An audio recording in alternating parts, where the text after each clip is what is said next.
গোলটা হচ্ছে আমাদের মতো হাজারো ছেলেদের ইমোশন, আবেগ, ভালোবাসার নাম।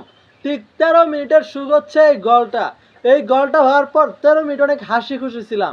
আর 13 মিনিটের পর থেকে আজ দিন পর্যন্ত এই গোলটা যখনই দেখি কান্না বের হয়, চোখ দিয়ে পানি বের হয়। সেদিন রাতে সবাই দেখেছিল এক জ্বলন্ত নেইমারকে, যে কিনা শেষ সময় পর্যন্ত চেষ্টা করছে ব্রাজিলকে জেতানোর জন্য। এমনকি লাস্ট গোলটাও ছিল তার। সে বারবার বলছিল ডিফেন্স করতে, কিন্তু সেদিন তার কথা কেউ শুনে নাই, যার কারণে এরকম একটা অবস্থার শিকার হতে হয়েছে। পরপর আরেকটা গোল হজম করতে হয়েছে এবং পেনাল্টি শুট আউটে ব্রাজিল হেরে যায়।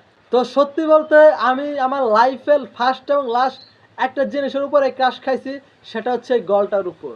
কি একটা অসাধারণ গোল! তাকে আটকানোর কত চেষ্টা, কিন্তু কেউ আটকাইতে পারে নাই।